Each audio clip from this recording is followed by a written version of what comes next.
So welcome once more, everyone. For those of you who've not attended one of these webinars before or are not yet an Insignia client, quick introduction. My name's Jonathan Hemus. I'm the Managing Director of Insignia. As I hope most of you know, we're a specialist crisis management consultancy that works with leaders of businesses around the world to help them do and say the right things on the most challenging days of their business lives. And one thing is for sure, that 2025 has not been without its fair share of crises. And what we're here to do today is to take a look at those crises, because this is a quote that's been attributed to Winston Churchill, but having dug into it, I think it's just one of those quotes that has been attributed to Winston Churchill because no one can actually find out who did say it first. But nevertheless, it is important never to let a good crisis go to waste. Both your own crises, we all know there is value in assessing what went well, what didn't go so well, and most importantly, not just learning from those things, but then acting based on those learnings to make you more prepared, more resilient, better able to respond in future. And that applies just as much to other people's crises and incidents. So I want to make it very clear at this point that this is not a finger pointing exercise.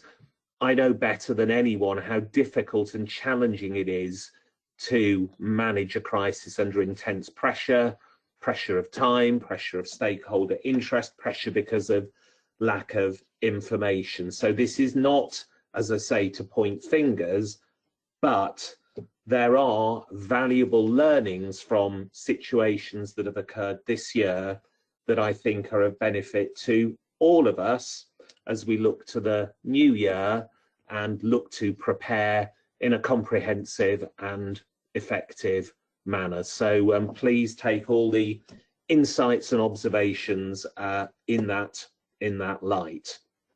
Now, I've said that there have been more than a fair share of crises in 2025. It certainly felt like it to me, and interestingly, we've conducted more exercises in 2025 than any other year, which is a good sign. It shows that people are taking this topic with an appropriate dose of seriousness. But I'm interested as to what the people on this call, we've got people from across the sectors, across the geographies, and I'd be interested to hear what you think are some of the most significant crises of this particular year. So I'm going to move us on to this question. If you scan the QR code with your phone, or indeed join via the slido.com and putting in that reference code, you will be able to contribute to a word cloud which is being generated. So we've got over 50 people on the line as it stands. If we can get you to note what you think are some of the most significant crises of the year. Okay. Interesting.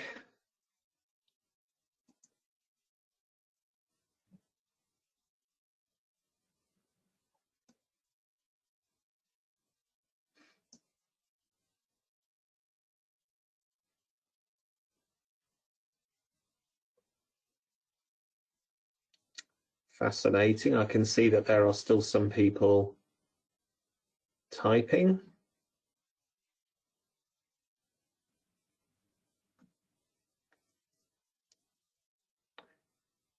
So I think what we've done there is we have proven that there certainly were many crises during 2025. I can't promise to cover all of them, but I can see 1, 2, 3, 4, 5, 6, 7. I can tick off at least 7 that has been mentioned there. And it's interesting that cyber continues to loom large, both in terms of the generic threat that it provides, but also we can clearly see many people picking up on the retail sector cyber attacks, and M&S in particular, likewise the major JLR issue. So I think what we're seeing is that we have verified that this is a risky environment in which we're operating, and that those crises come in many shapes and sizes. And the first one, or actually its first couple, are going to focus on operational crises, and the Heathrow power outage is one of the two that we are going to take a look at. So thank you for contributing. I'm going to move on to that first area. So in March of this year, you will recall, particularly those of you who are in the UK, that Heathrow was shut down for almost 24 hours as a result of a fire at a substation, and therefore the airport was without power for 24 hours. Much more recently, in fact, just over the last couple of weeks, South East Water has been the victim, or maybe the cause, of an operationally related crisis whereby over 24,000 homes in the southeast of England were without drinking water for a period of over a week. And I believe that people are still having to boil their water now. So these were two very big organizations, both of which had to deal with very significant operational issues. And I guess the other thing to focus on is that in both cases, what they were in business to do was what was compromised by the crisis. You know, South East Water has not been able to provide safe, clean drinking water. Heathrow were unable to have planes taking off or landing.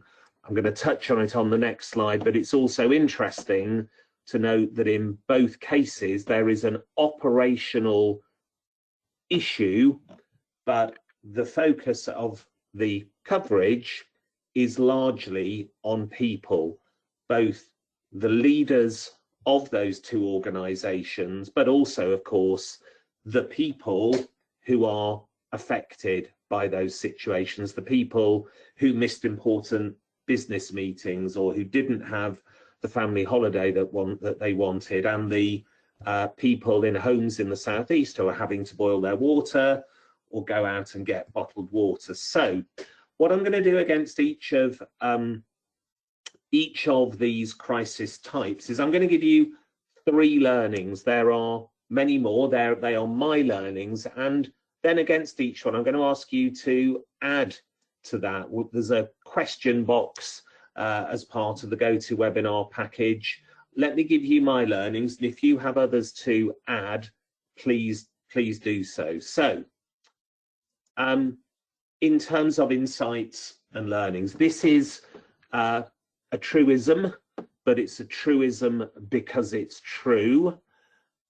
It's not so much the crisis itself that harms you, but how you respond to it. And that is why planning, training, and exercising is so important. We're going to talk about cyber incidents later on, but we cannot, sadly, stop all crises from happening. There are things outside of our control, but how you respond when the crisis happens is within your own control. And I think particularly in the case of South East Water, the alleged invisibility of the CEO at a time when his customers were suffering, his refusal to speak to the media or to be front and center, was an important failing in their response. It's an example of a failing in a response. So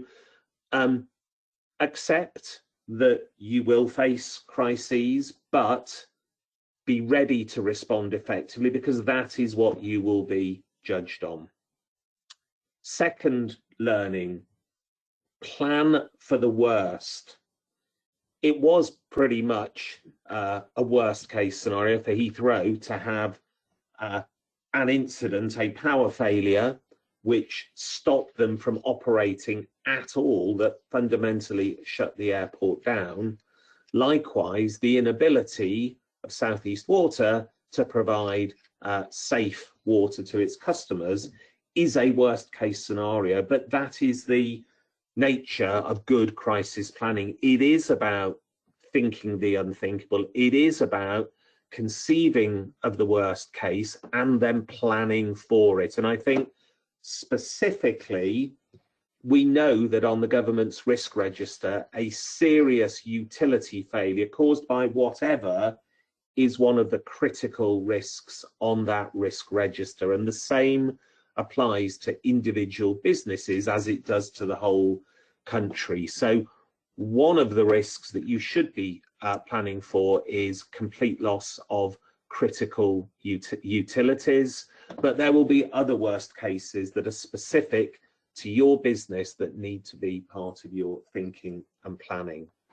And the third point is, I mentioned in the preceding slide, crises are all about people. They are crises because in one way or another, people's lives or livelihoods have been affected. And they're also about people because the media in particular and other stakeholders will seize on the leaders of those organizations and will want to talk to them, they'll want to observe how they are responding. So leadership will always be scrutinized in a crisis. Your leadership teams, your CEO needs to prepare for that. And therefore, saying and doing the right things is essential if you are to retain trust and reputation. And it's a mantra you will have heard from me before, that great crisis management and successful crisis management is about doing those two things simultaneously, communicating well and addressing the problem well. And I think, again, if we look at those two examples, maybe both of those things were not in full harmony. Does anyone have any further insights or learnings with regard to Heathrow or South East Water? If not, and please post within the question section. So I'm going to move on.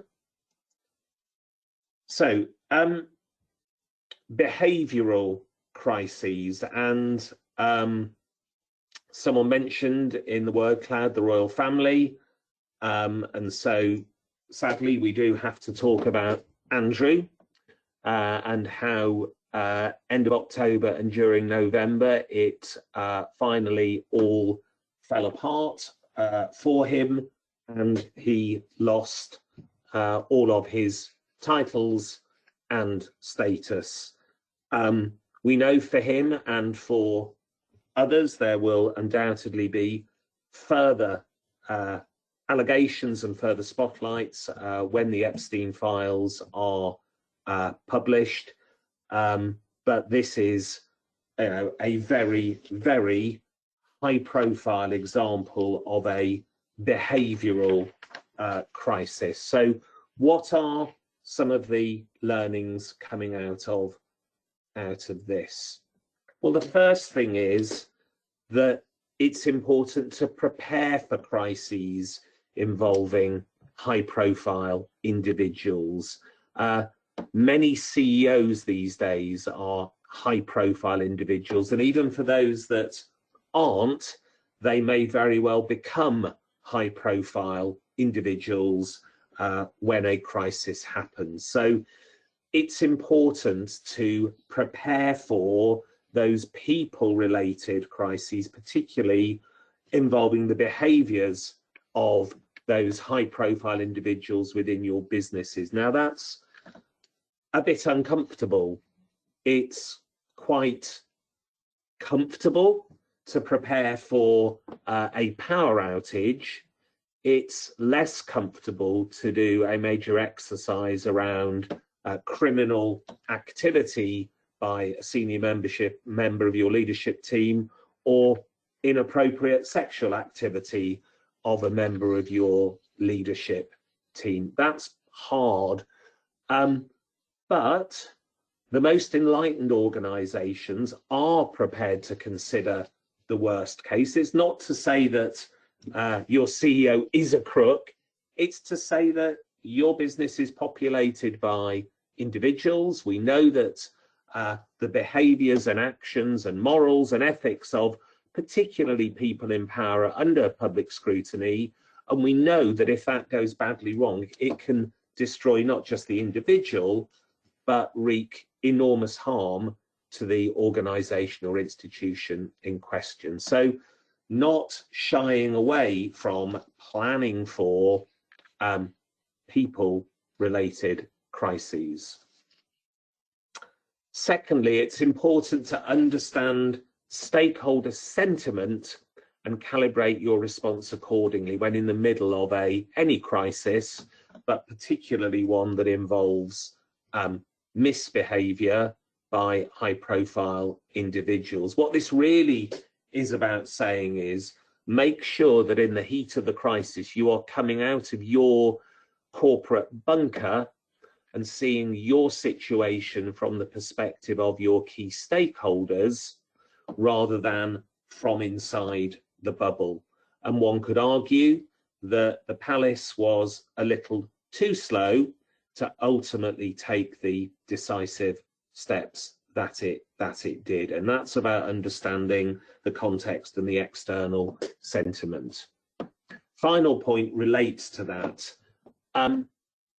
It's tough to make tough decisions, but the interests of your organization and the interests of your stakeholders and the trust and confidence that they have in your organization depends on taking decisive steps, even if some very big decisions need to be made about individuals leaving an organization, if you are to act in the best long-term interests of the organization's credibility and values. And by the way, that's also why the board has a really important role to play. Sometimes if a member of the leadership team is at the heart of a crisis, then the board has to step in. And that's also why your boards should have an involvement in your crisis management program. Second reputational crisis, which apparently, I think it's 122 million people watched that video within the first 3 days of it appearing. I think we all know what this is. This was the astronomer Coldplay kiss cam, followed up by astronomers' decision to position Gwyneth Paltrow as their temporary spokesperson a week or two after that event had played out. So let's look at some of the learnings from that situation. I won't explain any more because I do think pretty much everyone in the world is aware of what's happened here. Insights and learnings. This, if ever there was a situation which went viral, this was one. And so being ready to identify that something about your organization is going viral is important, and then having a process for getting the right people in the room and having in advance a process for responding to social media or not is really critical. This is really a message about the speed with which crises move and the way in which they expand exponentially across geographic boundaries. And it's important that your crisis response plans are cognizant of that. Second point plays into that. Again, you probably, possibly, hopefully have holding lines or template statements, for example, for an operational outage or a fire or maybe even a cyber incident. Have those lines ready for conduct related accusations as well. And the third point is really related to the astronomer Coldplay crisis. In my experience, a crisis almost always is an inflection point. In other words, one way or another, the organization will be changed after the crisis. And it is a time of threat, but also opportunity. Things will never be quite the same again.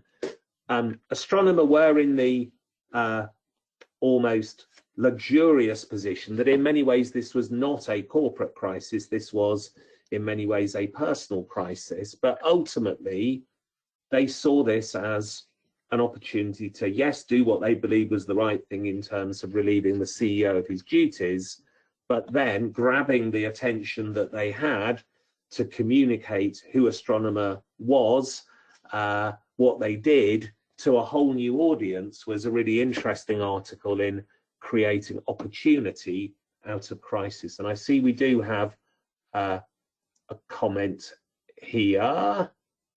And actually, okay, so this was someone saying, yeah, the Coldplay concert was an interesting one too, and that must have been just before we started talking about it, because yeah, it certainly was. Thank you, Tom. Okay, on to the next area, governance crises. I've already talked about the increasingly important role of boards of directors in crisis prevention and also crisis response. And I guess the crisis that probably struck right at the heart of governance in 2025, and again it was mentioned on your list of the most significant crises, was the BBC. So in November, so just last month, you will know that the BBC Director General Tim Davie and the head of news resigned over the editing of the Donald Trump documentary, in which words that he had said but 60 minutes apart were spliced together to help support a narrative that the Panorama programme was putting out. And that was the final straw for Tim Davie, who has endured multiple crises over the last 2 or 3 years, many of them related to the behaviours of talent and broadcasters, but this one being about, I guess, the ethics and the way that the BBC positions stories. What can we learn from this? Well, again, similar point to the previous slide, but reputational crises can be even more damaging than traditional operational crises. If your reputation is completely and utterly trashed, then it's very hard to recover from that. So please don't just rehearse against the obvious operational threats, but do look at reputational crises too. And we are seeing increasing numbers of organizations doing that. Second point is a big ask, but an important one. From the top down, create a crisis-resistant culture, one in which powerful people do not have undue influence, one in which there is strong governance, one in which, where there are problems, people have the freedom to put their hand up and say, I think there's something going wrong here, we need to address this, and one in which action is taken rather than being swept under the carpet. And the third one is critical. Maintaining trust is important for every organization. But when you are the BBC, which traditionally has been seen as absolutely a trusted source of information, that is what it stands for, and for impartiality, if that is what your reputation has been built on, a crisis which demonstrably shows the organization trying to position the truth in a slightly different way is particularly harmful. So the message here really is understand what is special about your organization and what it stands for, and what types of crises could cut across that specialness. Which are the types of crises which could bring your organization to its knees, because those are the critical crises that you really need to be preventing or responding to impeccably.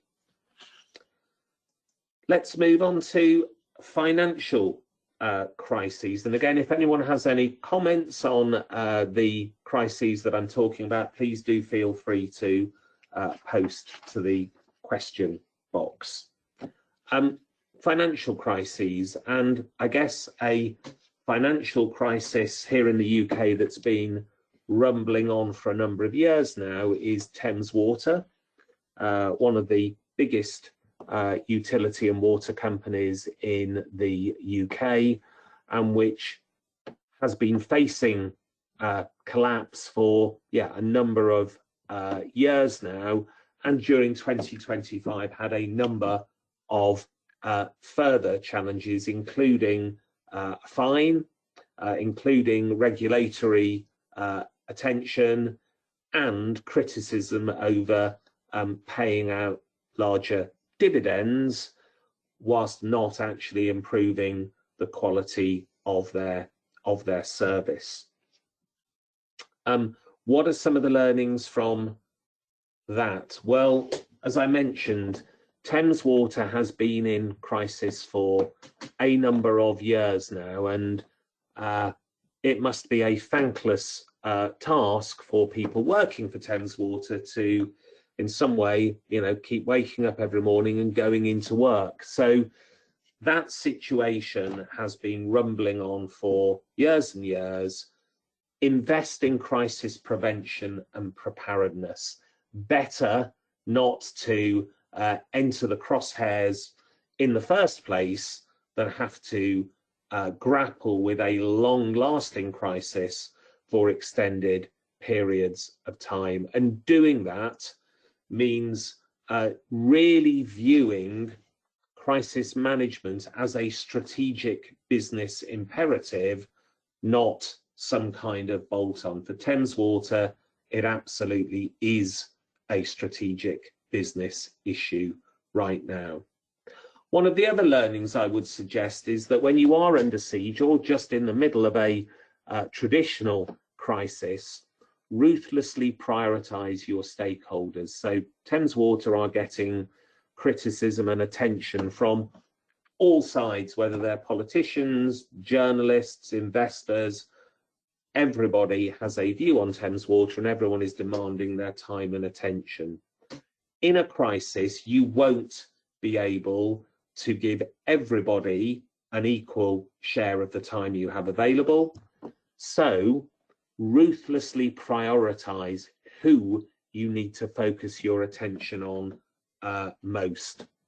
So in the Thames Water situation, I would suggest that a significantly disproportionate amount of attention should be focused on their customers and on their own people. They are the customers of the people who are most directly affected, followed by the employees, who also need to be part of the solution. So identify in any crisis situation who is most impacted and who has most influence, and give them more of your attention than the subsidiary stakeholders. Third point, beware cross-sector contagion. What do I mean by this? Well,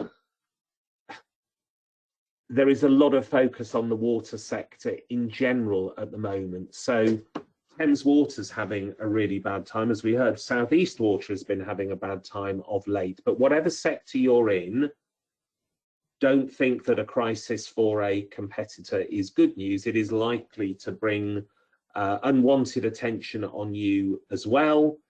So be very mindful of that. Be very vigilant when a competitor has a major issue that you might be next in the firing line. And what I would also say is, and this comes back to the very reason that we're doing this session in the first place, do run sessions with your leadership teams and other colleagues when one of your competitors does have a crisis to say, how would we have responded to this? What can we learn from what they did? What can we learn from how their stakeholders responded? What do we need to do to our own plans and response, reflecting on what happened in this situation within our industry? And we have another question here, which is, or rather an observation, it's not just what you say, but how you say it. So choose your spokesperson carefully. If your CEO is not adept at demonstrating empathy, it might be better on some occasions to front someone who can.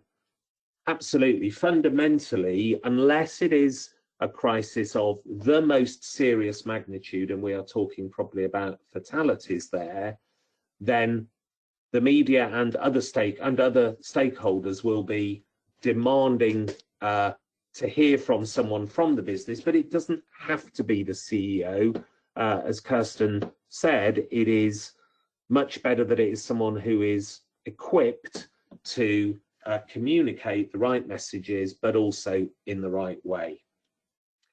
Talking about people, the penultimate category, I believe, is human crises. And I want to emphasize again here that every crisis is a human crisis, in the sense that crises, sadly, are about events, incidents, situations of all kind which have an impact on people, whether that's people who are not able to get a service like water, whether it's people who have lost their jobs, whether it's people whose environments have been damaged, and of course, in the worst case, whether it's people who've either lost their lives or who have been injured as a result of a crisis. But every crisis is about people. And again, one that was mentioned from, it was June 2025, was the Air India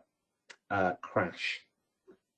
And as with all of these situations, there are multiple learnings, but I wanted to focus on a couple of areas of this particular situation.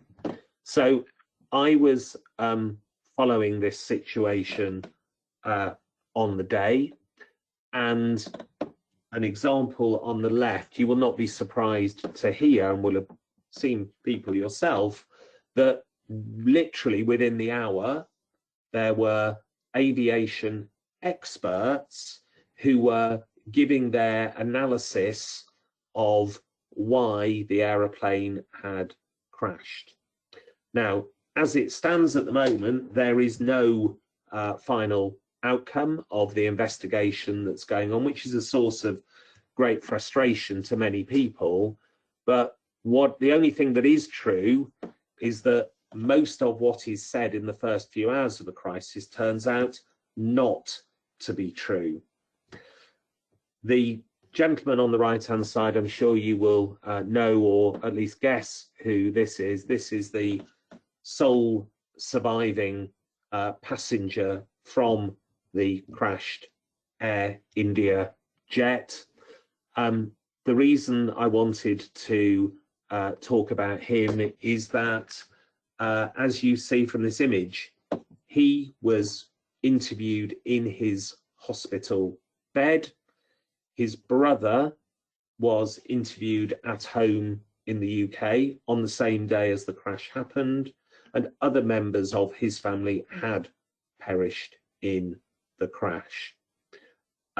So what are some of the learnings from this? In a crisis, expect and prepare for immediate speculation, rumour, mis and disinformation. It is an inevitable consequence of a crisis that people feel the need to speculate, come up with theories, get input from experts, and much of that will not be accurate. You need to understand that that will happen and be ready for it. And I guess one of the things it means is that if you want to have your organization well represented in the crisis, it is important to step forward, not with information that you don't have, but dripping out the facts and what you're doing and how you're feeling to try and exert some influence over the narrative that's playing out. Secondly, protect and care for affected people and plan for extreme and very unpleasant media intrusion. In terms of protecting and caring for affected people, I think there are people on this call from one of our clients who have a lot of experience of this, but in a tragedy, people need to be looked after. Even if you're not an airline, there may be situations in which members of your team are in a tragic accident or incident, or just something completely unexpected and tragic does happen.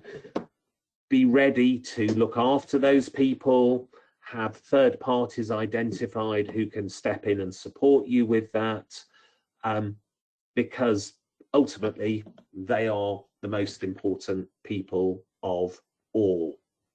Plan for extreme media intrusion. You know, sadly, there are still some journalists who will turn up on doorsteps or impersonate doctors in hospitals to try and get, you know, a picture or a quote from someone. So plan for that. And I think also one of the things that is very clear in a tragic accident like the Air India crash is the need to coordinate between the multiple parties involved in responding to a crisis. Again, I know most of the people on this call do not work for airlines, but you should be planning in, will my regulator be involved in this response? Will local government be involved in this response? Do I have subcontractors who actually would be in the front line?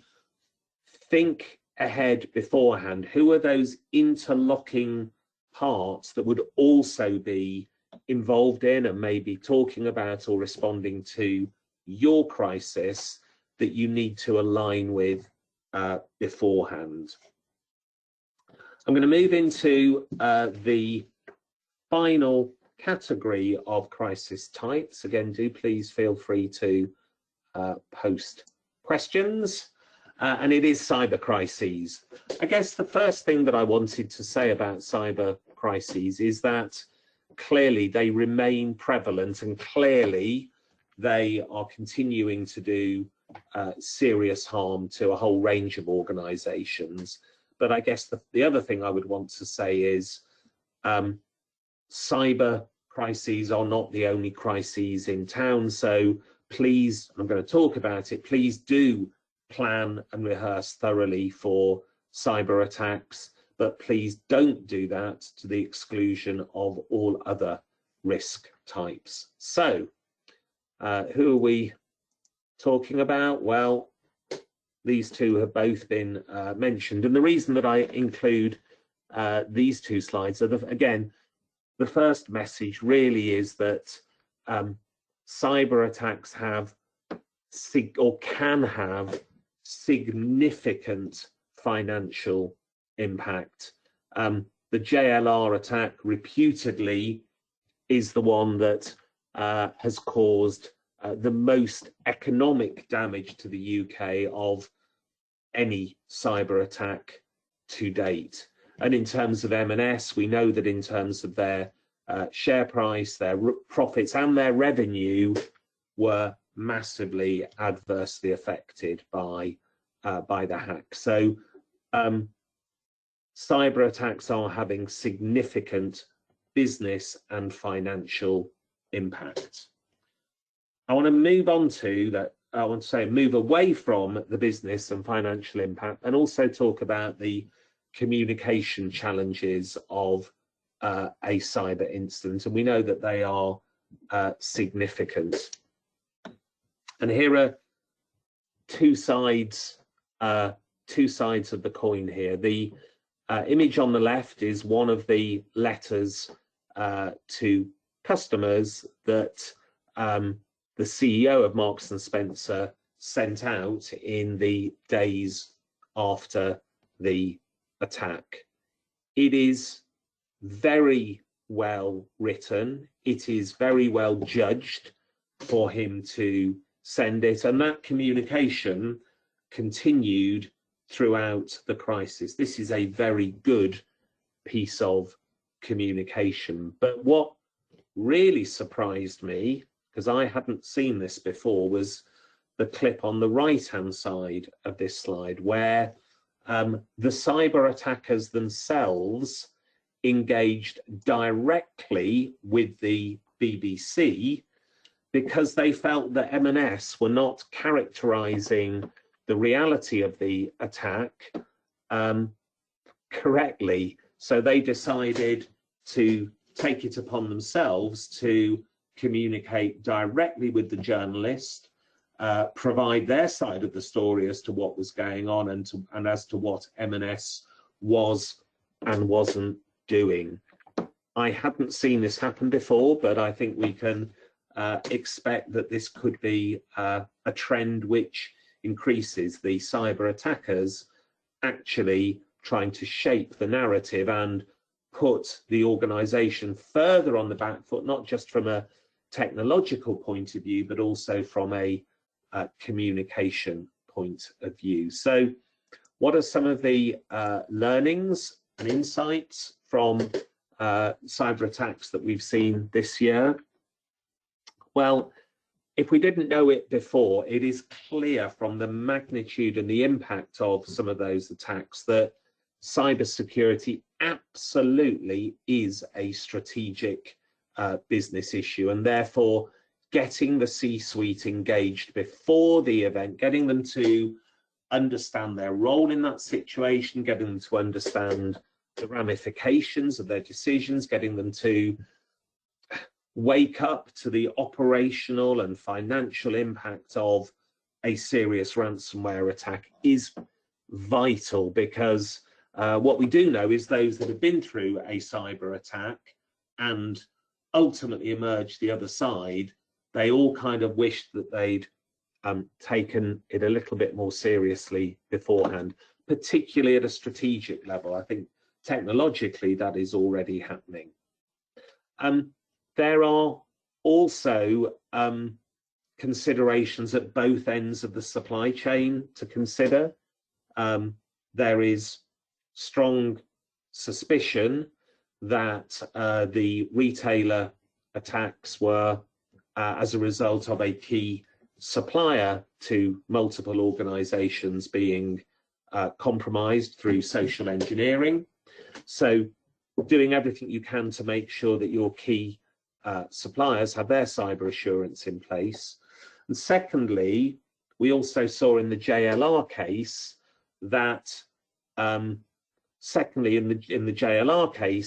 we also saw multiple smaller organizations who were affected, many of whom would have gone out of business if the government hadn't provided emergency loans to get them through the period when they were not supplying to Jaguar Land Rover.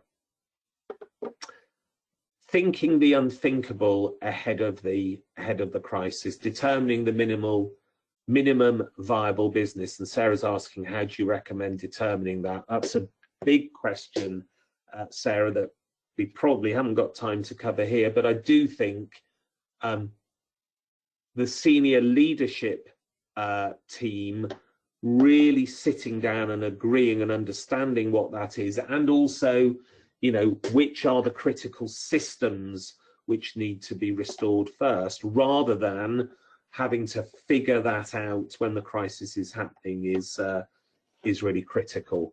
And preparing those manual workarounds, we know that in a number of cases, the only solution has been pen and paper.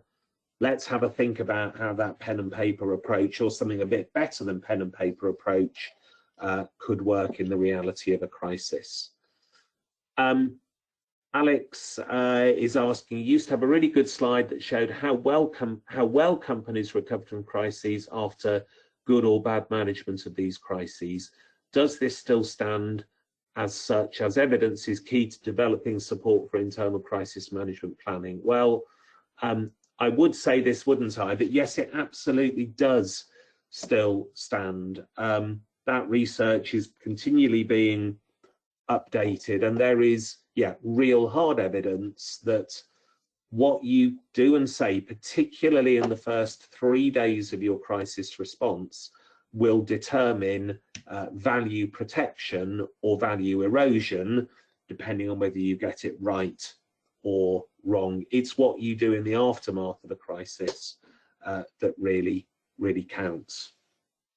So I'm going to summarize and pull together some of these learnings, and then I'm going to do a few words about some of the other observations around 2025, and also a headline of some things over Christmas and into next year. So we've got about, just over 10 minutes. Please do add further comments if you have them. So here are some of the themes coming out of what I have just shared. Plan for the worst. Crises are not slowing down in their frequency or magnitude. If you and your colleagues plan for the worst case, then you will certainly be able to manage anything that is less than the worst case, but be appropriately open-minded about how bad things could actually get if you want to be fully prepared. People first. We did an exercise in Dubai a couple of weeks ago, and that was based on a major fire at a major place where many people congregate. And the team there, yes, it was only an exercise, but the impact on people and supporting and doing the right thing for those people guided everything that they did. And we said to them, you know, if this had been a real situation and you had responded in that way, you would have not only done the right thing for those people, but you would also have done the right thing for your business and your reputation, because ultimately people will judge you based on how you care for those people. Number 3, leadership engagement and capability building. Ultimately, in the most serious of crises, your leaders will be brought to the front line to take responsibility for managing those situations. It is essential that those people are not coming to crisis management for the first time without engaging with your processes, without having had appropriate training and exercising. We know how difficult it is to get senior leadership team at time, but we also know how powerful and how valuable it is should they have to go into battle in a real crisis. So get that engagement. Number 4, risk agnostic planning. We've seen that crises continue to come in all shapes and sizes. Playbooks are good as appendices to your risk agnostic crisis management plan, but it is important to have that risk agnostic crisis management plan, one which defines a purposeful and structured and effective way of working, not just a series of A to Zs of how to deal with risk type 1, 2, 3, 4, or 5. So structured, purposeful, effective ways of working that will work whatever the crisis is, not just checklists that are specific to certain risks. Supply chain resilience. We have seen a number of the crises we've talked about have either been caused by or impacted by things going on in the supply chain. I know this is a common theme anyway, but look after your own resilience, but do look at the resilience of your key business partners too. Plan for reputational risks. Cyber is flavour of the day, quite understandably given what we've just seen, but it isn't the only show in town, and we are seeing a rise in crises related to reputational risks and behavioural risks. Realistic rehearsals with key partners. Again, this I guess plays back a little bit to the supply chain resilience, but I think of one of our clients that works in the infrastructure sector. They work with public sector colleagues that would be involved in a real crisis. They work with subcontractors that are critical to what they do. They have their PR consultancy come in. So when they exercise their crisis response, they do so with the key partners that would be involved in a real response, because that then builds integration and synergy within that team. And a point I made a couple of slides back, understand what makes you special and protect it. Know what your organization stands for, know what it is that if this special thing was compromised has the power to bring your business to their knees. I'm going to take a couple more of the questions before going into the final round of slides. So Sue's asking the challenges of getting senior leaders to think broadly as part of the crisis planning process, even for the events that people say will never happen. This, of course, is a perennial challenge for all of us working in resilience or crisis management. My sense is, yes, there is still a challenge there, but I also sense that leaders who are seeing the kinds of things that are going on now, and I think particularly cyber has been a wake-up call for them, and they've seen the impact that's had. We are seeing greater appetite for investing time and money in preparing for crisis. I think, and I touched on it earlier, one of the best tactics though that I've seen is, and I hate to call this an opportunity, but it is, but using the opportunity of a crisis that a competitor or someone in your sector is suffering as the catalyst for a 30-minute session to say, how would we deal with this? Because most right-minded people would recognize if it can happen to them, it can happen to us. And I've seen that being a trigger for change in a number of organizations. A positive perspective, crises can also bring out the best in people and in team spirit, strengthening future resilience. Nothing like working together in the toughest times to see what your colleagues are made of. Absolutely, and we saw that during the pandemic, didn't we? That actually a crisis is an impromptu and sometimes very stressful team building exercise, but it is a bonding experience. And again, it is important that those people are cared for, because it's very easy to burn out in a crisis. Zita's asking for my perspective on the Trump Tylenol case. One of the things we do need to plan for in our crisis planning now is unpredictability from certain political figures.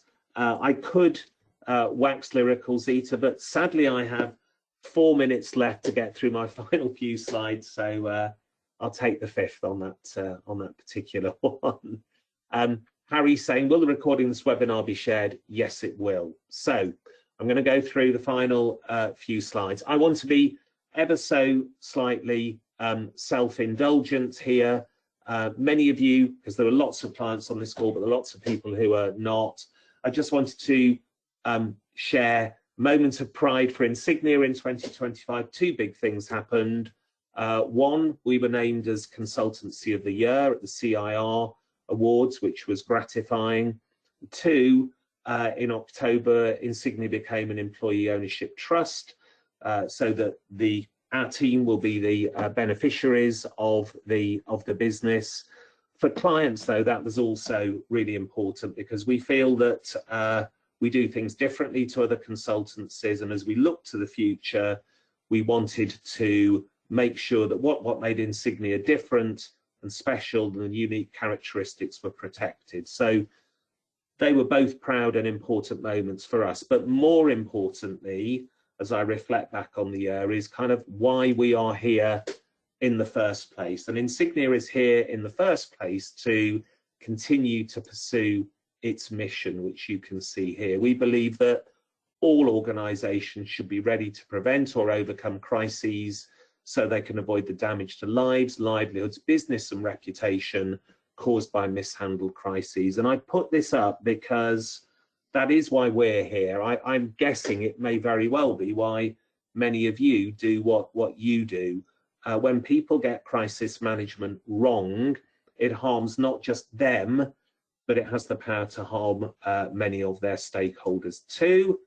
That is why we are, again, very proud that we are making a difference for our clients. And I'm going to make this a very short advert, and I tend not to do adverts within these webinars, but we would love to work with even more of you in 2026.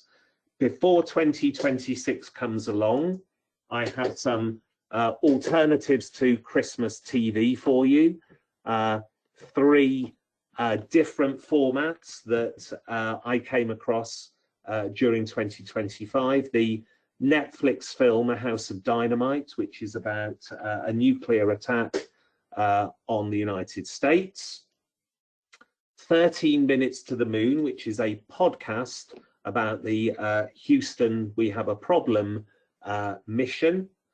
And Lucy Easthope's new book, or second book, Come What May, and it's about how to deal with the aftermath of a crisis.